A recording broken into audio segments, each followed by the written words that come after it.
రాష్ట్రంలో మున్సిపల్ ఎన్నికలు జరుగుతున్నటువంటి సందర్భంగా మరి గౌరవనీయులు ముఖ్యమంత్రి వర్యులు రేవంత్ రెడ్డి గారు తన యొక్క ప్రచారంలో భాగంగా ఈ ప్రభుత్వం చేసినటువంటి అభివృద్ధిని అభ్యర్థులని చూసి ఓటేయమని అడుగుతున్నటువంటి విషయం, మనం చేసినటువంటి పనులు ప్రస్తావిస్తూ ప్రజల ముందుకు పోతున్నటువంటి తీరు మనందరం చూస్తూ ఉన్నాం. కానీ దురదృష్టం ఏంటంటే ప్రతిపక్షాలు అనేటటువంటివి ఎప్పుడైనా ఈ ప్రభుత్వం చేయలేనటువంటి పనులు ఏమైనా ఉంటే అవి హైలైట్ చేస్తూ ప్రజల్లోకి పోయి ఈ ప్రభుత్వం చేస్తలేదు, పలానా వైఫల్యాలు అవుతున్నాయని చెప్పేటటువంటి దాన్ని ఏదైనా చేయాలి. అట్లాంటిది ఉంటే అవి ఏవి లేవు కాబట్టి ఈరోజు ప్రతిపక్షాలు రెండు కూడా బీజేపీ అయినా బీఆర్ఎస్ అయినా ఈ రెండు పార్టీలు కూడా ఏం చెప్పాలనో తెలియక వ్యక్తిగతమైనటువంటి దూషణలతో ఆరోపణలతో పనికిరానటువంటి పసలేనటువంటి అంశాలని, అంటే వాళ్ళ స్వార్థం కోసం మాత్రమే పనికొచ్చేటటువంటివి, రాజకీయ ఉనికి కోసం మాత్రమే పనికొచ్చేటటువంటి అంశాలు ఎత్తుకొని నినాదం లెక్క ముందుకు సాగే ప్రయత్నాలు చేస్తూ ఉన్నారు. ముఖ్యమంత్రి వర్యులు బీఆర్ఎస్ పార్టీకి అందుకని ఒక చక్కటి పేరు పెట్టినరు, బ్లాక్మెయిల్ రాజకీయ సమితి అని. ఎందుకంటే వాళ్ళ చీకటి చరిత్ర అనేది మనందరికీ తెలుసు. అయితే అభ్యర్థులని అభివృద్ధిని చూసి ఓట్లేయండి అని అడుగుతున్నటువంటి ముఖ్యమంత్రి రేవంత్ రెడ్డి గారికి కారుకి ఓటేయకపోతే కళ్ళు పోతాయని ప్రచారం చేసుకుంటున్నటువంటి ఒక పిచ్చోడైన కేటీఆర్కి మధ్యలో ఉన్న తేడా ప్రజలు గమనిస్తూ ఉన్నారు.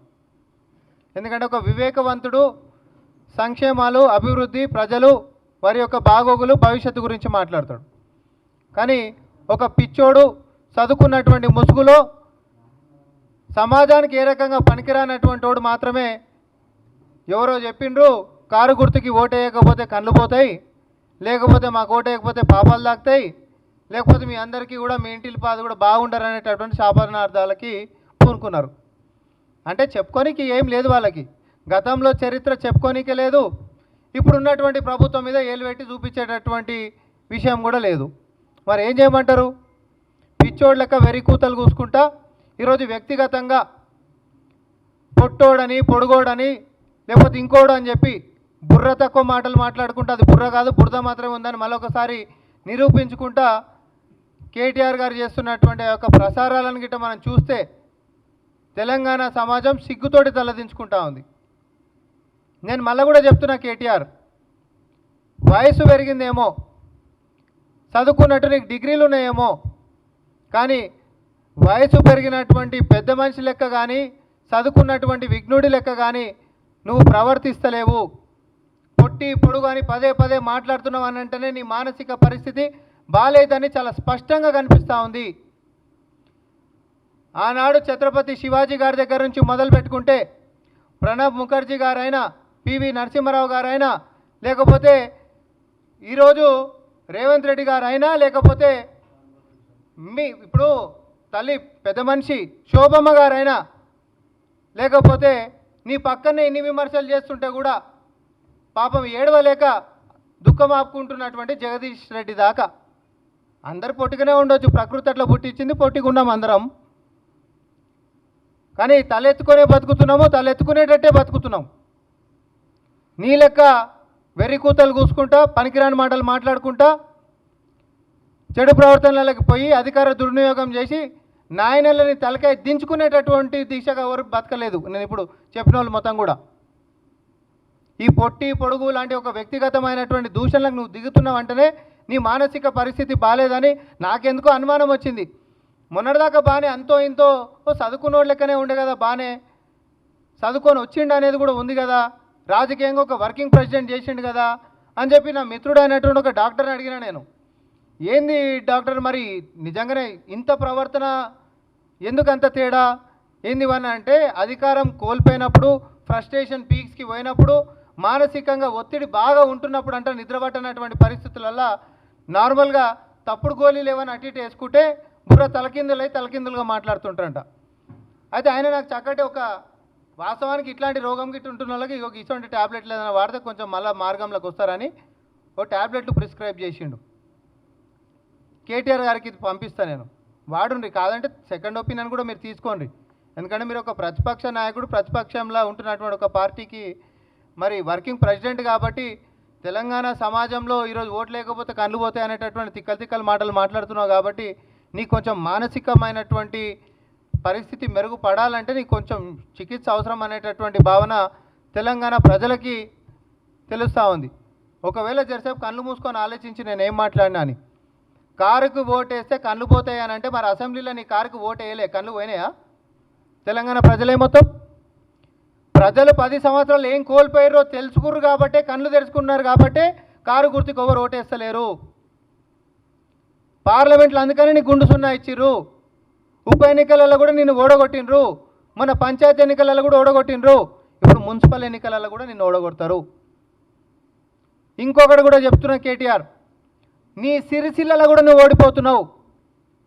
నిన్న మనందరం చూసినాం, నిన్నగాక మొన్న కేసీఆర్ సొంత నియోజకవర్గమైనటువంటి గజ్వేల్లో కూడా ప్రజలు ప్రచారం కోసం అని చెప్పి బీఆర్ఎస్ వాళ్ళు పోతే చెప్పులతోటి కొట్టి తరిమి కొడితే హరీష్ రావు వాడికి పోయినటువంటి హరీష్ రావు మల్లన్న సాగర్లో మునిగితే మంచిర్యాలలో వెళ్ళిండు మళ్ళా ప్రచారం చేయనికే.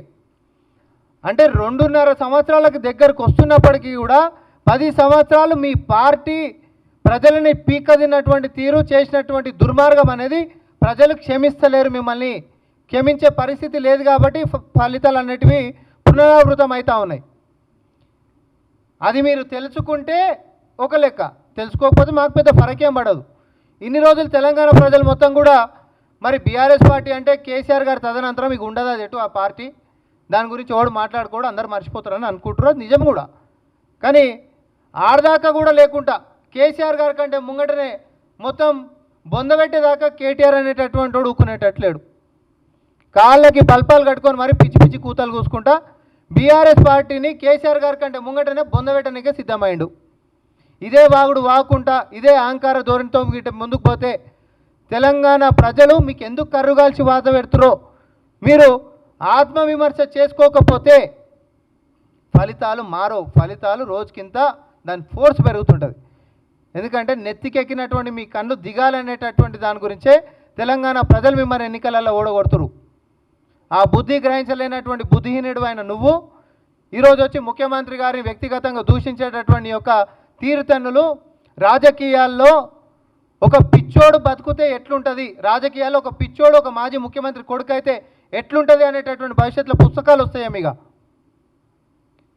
నేను మళ్ళొకసారి అంటా ఉన్నా, ఇట్లాంటి చిల్లర మాటలు మాట్లాడుకుంటా, చిల్లర చేష్టలు చేసుకుంటా, ఒకటి ఎఫ్ఎస్ఎల్కి సంబంధించి కూడా ఆ ఫోరెన్సిక్ సైన్స్ ల్యాబొరేటరీకి సంబంధించింది కూడా ఆయన ఒక కేటీఆర్ గారు మాట్లాడినటువంటివి ఏమంటాడు, గతంలో ఎప్పుడోనంట ముఖ్యమంత్రి గారి కేసుకి సంబంధించి దాంట్లో ఆధారాలు ఉంటేనంట మొత్తం తగలబెట్టిపించిందంట ముఖ్యమంత్రి గారు. మళ్ళీ ఆయన ఏమంటాడు, సిట్టుకు సంబంధించినటువంటి కూడా ఏమైనా ఆధారాలు ఉంటే తగలబడిపోయినాయి, దీనివల్ల వాళ్ళకే నష్టమవుతుంది. బుర్ర ఉన్నదా కొంచెమన్నా బుర్ర ఉన్నదా? పక్కనోడన్నా కూడా చెప్తలేడా కేటీఆర్ నీకు? అరే ఇంత దిగజారిపోయినవేంది? 2015కి సంబంధించినటువంటి కేసు అధికారులు వచ్చి అధికారికంగా ప్రెస్ మీట్ కూడా ఇచ్చిండ్రు, మీడియా ముఖంగా మాట్లాడినరు కూడా. జరసేపు వాళ్ళు మాట్లాడలేదని అనుకున్నా కూడా బుర్రున్నోడు అయితే అట్లాంటి అర్ధరహితమైనటువంటి విమర్శలు చేయవు. ఎందుకనంటే 2015లో కోర్టుకు సమర్పించినటువంటి దాంట్లో కేసులో ఎప్పుడైనా కూడా ఎవిడెన్సెస్ కోర్టు సమక్షంలో ఉన్నట్టు, కోర్టు సమక్షంలో ఉన్నాయి. ఇప్పటిదాకా అక్కడ దాచుకొని పెట్టుకోనికి ఉంటుందండి? బుర్ర ఉందా కేటీఆర్ నీకు వచ్చామనేమన్నా? కొన్ని నీ లాజిక్గానే మాట్లాడితే ఒకవేళ గిట్ట దోషి అనేటటువంటి ఆయన ఏమైనా ఆధారాలను తగలబెట్టించుకునే ప్రయత్నం చేసిండు అనుకో, సిట్టులో నీ అయ్యనే కదా దోషి. ఈ సిట్టు విచారణలలో పెద్ద దోషి నీ అయ్యనే కదా. మరి ఇక్కడ ఆధారాలు గిట్ట తలబడిపోతే నీ అయ్య బతికి పట్టగట్టినట్టే కదా. ఆడనేమో అట్లా కాదంట. పాత ఓటుకు నోటు కేసులోనేమో ఎవరు రేవంత్ రెడ్డి గారికి మంచి జరిగినట్టంట, సిట్ ఆధారాలు తలబడిపోతేనేమో కేసీఆర్ గారికి నష్టం జరిగినట్టంట. ఇంత బ్రహ్మాండమైనటువంటి ఇల్లాజికల్గా మాట్లాడేటటువంటి ఒక బుర్ర తక్కువ బుద్ధిహీనమైనటువంటి మాటలకి నువ్వు పోయినవని అంటేనే నీ మానసిక పరిస్థితి బాగాలేదని చెప్పి నేను ఈరోజు మొదటిసారి మీడియా ముఖంగా మాట్లాడుతూ ఉన్నా. రేపొద్దున ఇదే మానసిక పరిస్థితిని అడ్డం పెట్టుకొని హరీష్ రావు నీ పార్టీ మొత్తం కథం అయిపోయాక ఆడు పిచ్చోడు అంతోటి ఏం కాదు, నా మాట వినరి పార్టీని మొత్తం ఏమంటారు ఖరాబ్ చేసేసిండు, మైదానంలో లేకుండా పోయింది కాబట్టి అని చెప్పి బీజేపీలో బలోపేతం అయ్యేటటువంటి మెరుగైనటువంటి అవకాశం హరీష్ రావు తీసుకుంటాడు తప్ప నీకు భవిష్యత్తు లేదు. నీ పార్టీ గుర్తింపులోకి రాకుండా చేస్తున్నటువంటి దానికి కారణం నువ్వే కేటీఆర్. మళ్ళొకసారి కూడా మేము చెప్తా ఉన్నాం, పొట్టి పొడుగు మాటలు బంద్ చేయి. ఎప్పుడైనా పొట్టి పొడుగు అనేటటువంటి వ్యక్తిగత మాటలు మాట్లాడుతున్నప్పుడు మనము మన ఇంట్లో ఎవరురో కూడా మనం యాద్ చేసుకోవాలి. చుట్టుముట్టు అంటున్నాం, ప్రకృతి ఒకరిని అట్లా పుట్టించింది అన్నప్పుడు అహంకారంతో నువ్వు మాట్లాడకు. పొడుగుండి నువ్వేం పీకినావు? పొడుగుండి నువ్వు పీకింది రాష్ట్రానికి నీ అయ్యంత అలా దించుకునేటట్టు చేసినావు.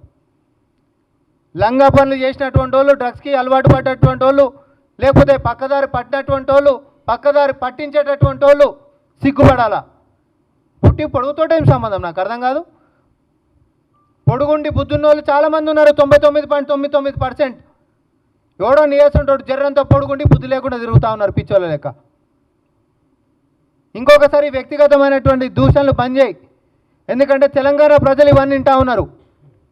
నీ మాటలే నేను అంటున్నా, కారుకి ఓటేస్తే కళ్ళు పోవడు కాదు, కళ్ళుకు నెత్తికెక్కినటువంటి నిన్ను కళ్ళు దింపుతారు కిందికి. ఈ ఎన్నికలలో అదే జరగబోతుంది. మున్సిపల్ ఎన్నికలలో నువ్వు చూస్తావు, నీ పార్టీ ఉనికే లేకుండా పోయింది. నువ్వు సిరిసిల్లలో కూడా ఓడిపోబోతున్నావు. మీ నాయనని నియోజకవర్గంలో చెప్పులతోటి ఎట్లా పరిగెత్తిపించిండ్రో మీ ప్రచార రథాల్ని, ఆడికెంచి హరీష్ రావు ఎట్లా పారిపోయిండో రేపు పొద్దున తెలంగాణలోకెంచి కూడా మీ కుటుంబం మొత్తం పారిపోయే రోజులు వచ్చినాయి. ఇంకా బంజారీ దుకాణం అంటున్నాము, ఓవర్ యాక్షన్ ఎక్కువ చేయకుండ్రి. ఓవర్ యాక్షన్ చేస్తే ఏమవుతుంది అని అంటే ఇవే రిజల్ట్స్ అవుతూ ఉంటాయి. ధన్యవాదాలు.